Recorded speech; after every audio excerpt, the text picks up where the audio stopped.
할렐루야! 네, 점심 먹고 혹시 잠이 오십니까? 네. 점심 먹고 나른한 오후라 제가 좀 재밌는 이야기를 하나 들려드리도록 하겠습니다.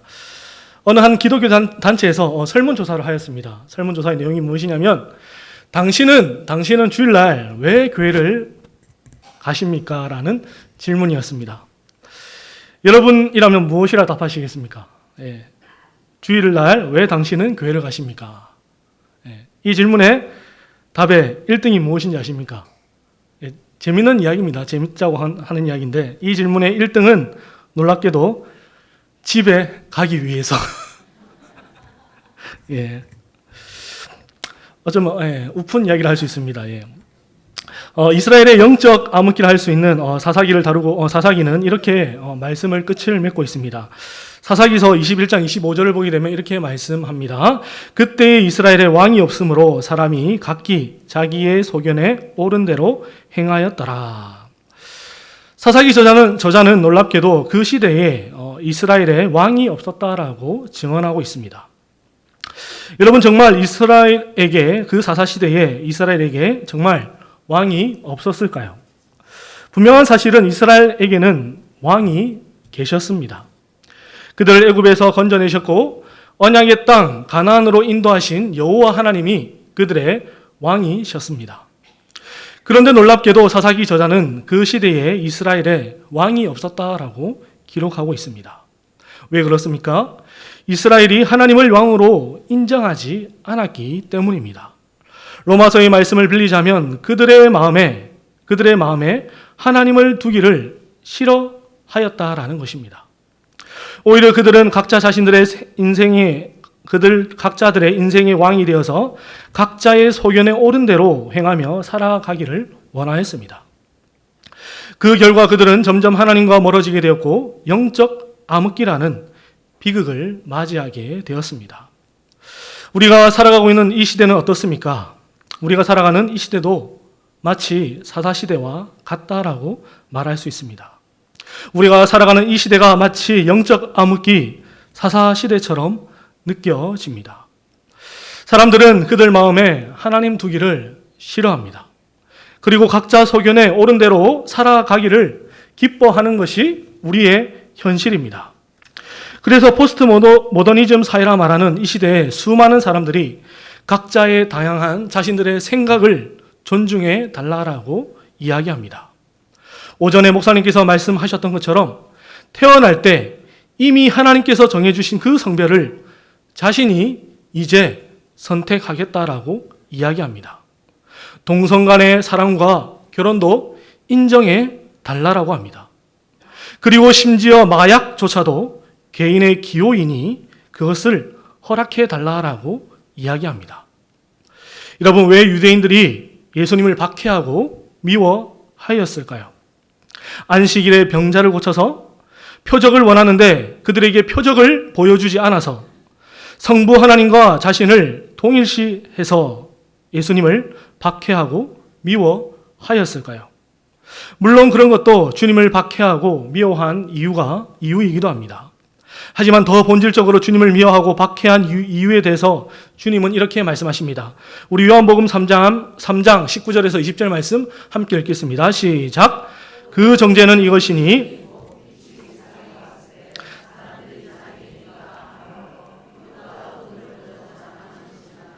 악을 행하는 자마다 빛을 미워하여 빛으로 오지 아니하나니 이는 그 행위가 드러날까 함이요. 예, 여기까지입니다. 여기까지 읽겠습니다. 예. 주님은 유대인들이 자신을 미워하고 박해한 이유에 대해서 무엇이라 말씀합니까? 자기 행위와 악함으로 빛보다 어둠을 더 사랑하였다라고 말씀합니다. 유대인들은 빛보다 어둠을 더 사랑하였습니다. 그래서 그들은 결국 빛이신 예수님을 십자가에 몫을 박았습니다. 왜 이 시대 수많은 사람들이 각자의 소견에 옳은 대로 살아가기를 원하는 것일까요? 그 이유는 주님이 말씀하신 것처럼 이 세상 사람들이 빛보다 어둠을 더 사랑하기 때문입니다. 그렇다면 거룩한 물이라 불리는 성도는 어떻습니까? 성도는 어떠한 삶을 살아야 하겠습니까? 우리 요한복음 3장 21절 말씀 함께 읽겠습니다. 시작. 진리를 따르는 자는 빛으로 오나니 이는 그 행위가 하나님 안에서 행한 것임을 나타내려 함이라 하시니라. 아멘. 여러분, 성도는 주님께서 어떠한 사람이라 말씀하십니까? 성도는 먼저 진리를 따르는 자라라고 말씀합니다. 여러분, 진리가 무엇입니까? 진리는 신구약 66권 하나님의 약속의 말씀이 진리입니다. 그래서 성도는 하나님의 말씀을 따르는 자, 즉 다윗의 고백을 빌리자면 내 인생길의 빛을 하나님의 말씀으로 삼는 자를 성도라고 말합니다. 그리고 그 진리를 따르는 자의 성도의 최종 목적지가 어디라고 말씀합니까? 하나님 안에 거하는 것이라고 주님이 말씀하십니다. 그래서 성도의 삶을 한마디로 정의하면 진리를 기뻐하고 즐거워하며 그 진리를 행함으로 하나님 안에 머무는 인생이라는 것을 알 수가 있습니다. 그렇다면 하나님 안에 머무는 인생, 하나님 안에 머무는 성도의 삶의 눈에는 과연 무엇이 보이겠습니까? 성경은 우리에게, 오늘 본문은 우리에게 크게 두 가지가 보인다라고 말씀합니다. 첫째는 우리와 함께 하시는 하나님이 보이고, 둘째는 온 세상을 주관하시고 통치하시는 하나님이 보입니다. 어떻습니까? 여러분의 눈에 그와 같은 하나님이 보이십니까? 사도 바울은 그와 같은 하나님, 즉 그와 함께 하시고 온 우주 만물을 통치하시고 다스리시는 하나님을 보았던 사람입니다. 그래서 그는 로마서에서 이렇게 고백합니다. 우리가 잘 아는 말씀, 로마서 8장 22절 말씀 함께 읽겠습니다. 시작.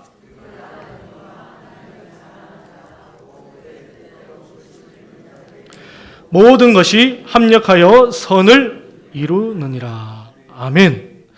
세상 사람들이 힘들고 어려운 일을 만나면 무엇이라 말합니까? 아이고, 재수없네 라고 말합니다. 그래서 재수없는 일을 피하기 위해서 선 없는 날에 이사를 하기도 합니다. 하지만 성도는 어떻습니까? 성도는 세상이 말하는 그 재수없는 일 안에서도 하나님의 은혜와 하나님의 손길을 발견하는 자입니다. 오늘 본문에서도 그와 같은 사실이 잘 나타나고 있습니다. 사도 바울은 세상이 말하는 재수 없는 일을 만났던 사람이었습니다. 그것이 무엇입니까? 복음을 전하다가 옥에 갇히는 일을 당하게 됩니다. 여러분이 만약 사도 바울의 입장이 한번 되어 보시기를 바랍니다. 여러분이 만약에 복음을 열심히 전하다가 옥에 갇히게 되었습니다. 그렇다면 여러분은 어떤 마음, 어떤 생각이 가장 먼저 들 것 같습니까? 제 생각에 아마도 사도 바울은 이런 생각을 했을 것 같습니다. 이 일로 인하여서 교회가 혹시 시험에 드는 것은 아닌가? 이 일로 인하여서 혹시 복음 전파에 걸림은 되는 것은 아닌가 하는 걱정을 했을 것 같습니다. 그런데 놀랍게도 놀라운 사실은 사도 바울에게는 전혀 그러한 걱정이 없었다라는 것입니다. 오히려 그의 마음을 이렇게 고백합니다. 오늘 본문의 18절의 말미를 보게 되면 이렇게 말합니다. 나는 기뻐하고 또한 기뻐하리라. 나는 기뻐하고 또한 기뻐하리라.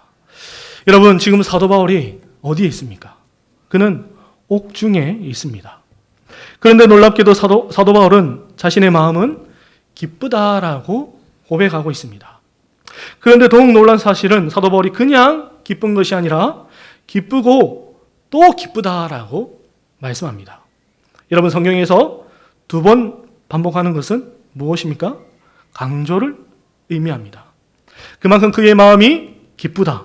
작고 소소한 기쁨이 아니라 아주 큰 기쁨으로 그의 마음이 충만하다라는 것을 알 수 있습니다. 그래서 영어 성경을 보게 되면 이렇게 이 구절을 번역합니다. I rejoice. Yes, and I will continue to rejoice. 한글로 번역하면 나는 대단히 기쁩니다. 나는 이 엄청난 기쁨을 계속해서 누릴 것입니다. 여러분, 사도 바울이 비록 그의 몸은 옥에 갇혀 있지만 그토록 기뻐할 수 있었던 이유가 무엇입니까? 그의 눈에는 옥중에 있는 자신의 처지가 보이는 것이 아니라 그와 함께 하시고 그의 뜻을 이루어 가시는 하나님이 보였기 때문입니다. 그리고 사도 바울은 자신이 보았던 그 하나님에 대해서 이렇게 증언합니다. 우리 오늘 본문 12절 말씀 함께 읽겠습니다. 시작. 형제들아, 내가 당한 일이 도리어 복음 전파의 진전이 된 줄을 너희가 알기를 원하노라. 아멘. 이 편지를 받는 빌립보 성도들을 향해서 무엇이라 말씀합니까? 내가 당한 일이, 즉 자신이 옥에 갇힌 일이 도리어 복음 전파의 진전을 가져왔다라고 말씀하고 있습니다. 그런데 그 옥에 갇힌 사건이 어떠한 결과를 가져왔습니까? 도리어 그 일이 복음 전파의 진전을 가져왔습니다. 사도 바울을 박해하던 유대인들은 어쩌면 이렇게 생각했는지 모릅니다. 저 온 세상 구석구석을 다니며 복음을 전하는 사도 바울만 막는다면 복음의 확산은 막을 수 있을 거라고 생각했는지 모릅니다. 하지만 현실은 어떻다라고 증언합니까? 그 일이, 사도 바울이 옥에 갇힌 일이 전화위복이 되어서 복음 전파의 진전을 가져왔다라고 말씀합니다. 여기서 사용된 진전이라는 단어는 미리 앞서가서 잘라 넘어뜨린다라는 뜻을 가지고 있습니다. 저도 남자인지라 20대 젊은 시절에 군대를 다녀왔습니다. 저는 경기도 양주의 육군단, 육공병여단에서 군생활을 하였습니다. 하나님의 은혜로 좋은 중대장님과 그리고 선후임을 만나서 즐겁고 안전하게 군생활을 마칠 수가 있었습니다. 그리고 그곳에서 저의 보직은 야전 공병이었습니다. 공병대가 하는 임무가 무엇이냐면 적군이 진격해오면 가장 먼저 앞서 나가서 적군이 내려오는 길을 차단하는 것이 저의 임무였습니다. 지뢰지대를 매설하고 철조망을 설치하고 다리를 폭파하여서 적군의 진격을 최대한 늦추는 것이 저의 임무였습니다. 그리고 반격을 할 때는 가장 먼저 앞서 나가서 아군이 진격할 수 있도록 길을 내는 것이 공병대의 임무였습니다. 적들이 만약 다리를 끊어 놓으면 다리를 복구하고 지뢰지대를 만들어 놓았으면 지뢰지대를 해체하는 것이 우리 공병대의 임무였습니다. 이처럼 진전이란 말은 군대나 탐험대가 선발대를 먼저 보내어서 본대를 위해 나무나 풀들을 제거하여 길을 내는 것을 의미합니다. 그리고 계속해서 사도 바울은 이 복음 전파의 진전이 어떻게 이루어졌는지에 대해서 구체적으로 간증하는 것을 보게 됩니다. 우리 오늘 본문의 13절 말씀 함께 읽겠습니다. 시작. 모든 시대양과 그 밖의 모든 사람에게 나타났으니. 아멘. 조금 많이 어려운데 조금 쉽게 풀어서 설명하면 이러한 말씀입니다. 이러므로 나의 매임이, 즉 자신의 투옥이 그리스도를 위한 것임을 시대양과 그 밖의 모든 사람이 알게 되었습니다. 여러분, 여기서 시대는 자신을 지키는 로마 군사를 의미합니다. 그러니까 자신을 지키는 로마 군사들이나 그 밖에 모든 사람들이 이 사도 바울이라는 사람이 예수님 때문에 예수님의 그 복음을 전하다가 옥에 갇혔다라는 사실을 모두 다 알게 되었다라는 것입니다. 이때 당시의 규율에 따르면 로마 군사들이 4시간씩 돌아가며 사도 바울을 지켰다라고 말합니다. 그리고 때마다 사도 바울을 지키는 병사가 바뀌었으니 수많은 병사들이 최소한 4시간은 사도 바울과 함께 하였다라는 것을 알 수가 있습니다. 여러분, 4시간 동안 병사들이 제수를 지키며 무엇을 했을 것 같습니까? 가만히 지키고만 있었겠습니까? 제수와 함께 이러한 저러한 이야기를 하지 않았겠습니까? 그리고 그 이야기 속에는 자연스럽게 왜 사도 바울이 옥에 갇히게 되었는지에 대해서도 이야기하였을 것입니다. 그리고 사도 바울은 이어서 그 밖의 모든 사람들의 반응을 간증합니다. 우리 오늘 본문의 14절 말씀 함께 읽겠습니다. 시작. 나의 매임으로 말미암아 주 안에서 신뢰함으로 겁없이 하나님의 말씀을 더욱 담대히 전하게 되었느니라. 아멘. 우리가 인생을 살다 보면 이러한 사람을 종종 만날 때가 있습니다. 전혀 생각지 않았던 사람이, 상상도 해보지 않았던 사람이 그 조직에 위기가 찾아오거나 힘든 일이 찾아오면 누구보다 앞장서서 일하는 모습을 볼 때가 있습니다. 그때 당시에 수많은 교회의 영적 아버지라 할 수 있는 사도 바울이 옥에 갇히게 되었습니다. 많은 사람들이 아마도 이 일로 인하여서 복음 전파에 위축이 오는 것은 아닌지 걱정을 하였을 것입니다.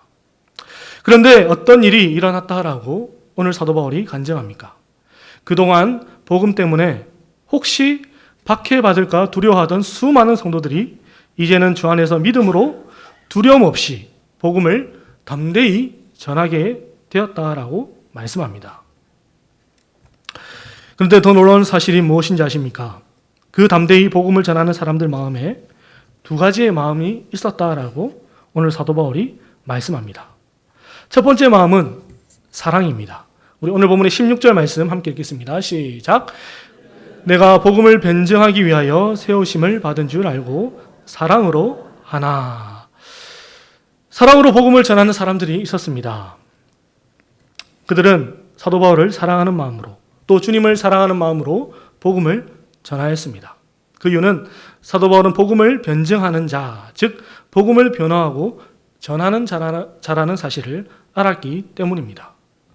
복음을 변증하든 복음을 전하던 사도 바울이 옥에 갇혔으니 사람들의 마음에 어떠한 생각이 들기 시작하였겠습니까? 복음을 전하던 사도 바울이 옥에 갇혔으니 나라도 이제 나가서 복음을 전해야겠다라는 생각이 들지 않았겠습니까? 그리고 두 번째 마음은 순수하지 못한 동기, 즉 시기와 질투로 복음을 전하는 사람이 있었다라고 오늘 성경은 말씀합니다. 우리 오늘 본문의 17절 말씀 함께 읽겠습니다. 시작. 그들은 나의 매임에 괴로움을 더하게 할 줄 생각하여 다툼으로 그리스도를 전파하느니라. 아멘. 아무리 좋은 사람도 그를 미워하고 시기하고 질투하는 사람이 있기 마련입니다. 예수님도 어찌 보면 유대인들로부터 시기와 질투의 대상이었습니다. 우리 현실에서는 어떠한 사람을 볼 수 있습니까? 우리나라에서 가장 유명한 국민 MC 유재석 씨를 통해서도 그와 같은 사실을 확인할 수 있습니다. 모든 사람이 좋아할 것 같지만 유재석 씨에게도 안티가 있고 그를 시기하고 그를 질투하는 사람이 있는 것을 보게 됩니다. 사도 바울도 마찬가지입니다. 그토록 열심히 복음을 위하여 일하는 그였지만 그에게도 그를 시기하고 그를 질투하는 사람이 있었다라는 것을 오늘 성경을 통해서 확인할 수 있습니다. 여러분, 보통 대개 시기하고 질투하는 사람들의 특징이 무엇입니까?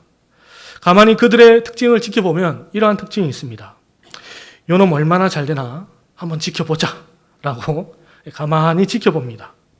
그런데 그 사람이 질투의 대상이 어떤 일을 하다가 넘어졌다, 실수했다 싶으면 어떻게 합니까? 이봐라, 내 일할 줄 알았다 하고 잠깐 비키봐라, 내가 이 일을 하겠다 하면서 그 사람이 나서는 것을 보게 됩니다. 여러분, 그렇다면 순수하지 못한 동기, 즉 시기와 질투로 복음을 전하면 과연 복음이 전해지겠습니까? 성경은 놀랍게도 그와 같은 동기로도 복음이 전해진다라고 말씀합니다. 우리는 그와 같은 사실을 요나를 통해서 확인할 수 있습니다. 여러분, 요나가 니느웨에 가서 하나님의 말씀을 전하고 싶었습니까? 전하기 싫었습니까? 예, 그는 분명히 전하기 싫었습니다. 왜냐하면 그는 하나님의 명을 받고 니느웨로 간 것이 아니라 니느웨의 저 반대편 다시스로 도망을 가버렸기 때문입니다. 그리고 니느웨에 갔을 때도 요나가 어떻게 하나님의 말씀을 전합니까? 사흘 길을 돌아야 다 돌 수 있는 니느웨를 단 하루만 돌면서 하나님의 말씀을 전했다고 성경은 기록합니다. 즉 요나는 대충 하나님의 말씀을 전하였습니다. 하지만 어떠한 일이 벌어집니까? 니느웨 사람들이 요나의 그 대충 전한 하나님의 말씀을 듣고 굵은 베옷을 입고 회개를 하는 장면이 성경을 통해서 나타납니다. 요나는 니느웨 사람들의 회개를 보고 굉장히 기분이 나빴습니다. 그래서 하나님이 요나를 향해 무엇이라 말씀합니까? 우리 요나서 4장 10절과 11절 말씀 함께 읽겠습니다. 시작.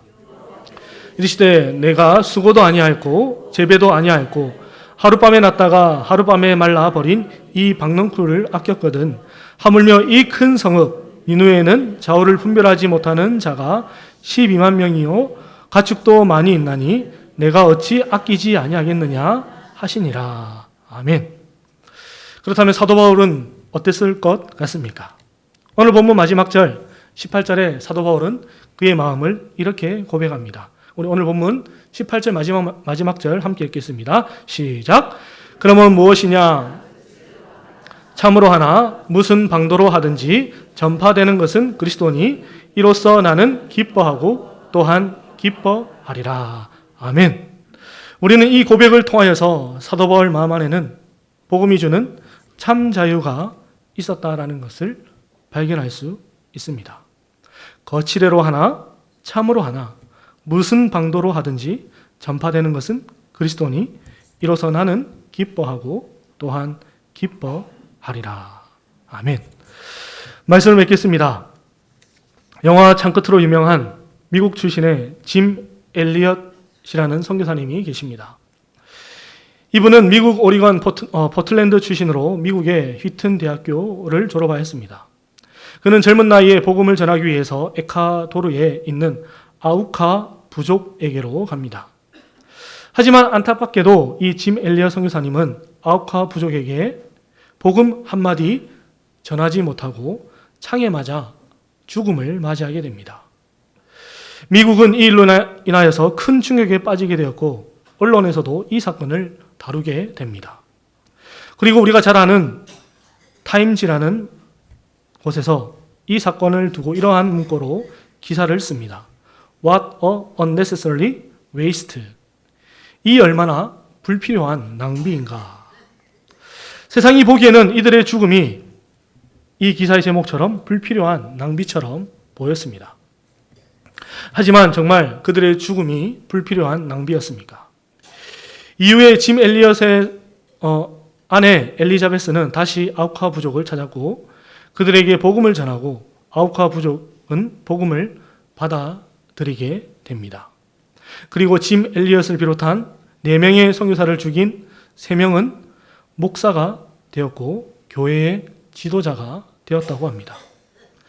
짐 엘리엇 선교사님은 대학교 2학년 때에 일기장에 이러한 글을 썼다라고 합니다. 주님, 저를 성공하게 하소서. 단지 높은 자리에 오르는 것이 아니라 제 삶이 하나님을 아는 가치를 드러내는 작품이 되게 하소서. 우리에게도 이러한 믿음, 이러한 소망이 있기를 소망합니다. 세상은 높은 자리, 더 높은 곳으로 올라가라라고 이야기합니다. 하지만 성경은 우리에게 하나님을 바라보는, 하나님의 그 뜻을 이루어 가시는 그 가치를 드러내는 작품이 되어라고 말합니다. 우리의 진교교회가 그와 같은 거룩한 작품이 되기를 주님의 이름으로 축복합니다. 기도하시겠습니다.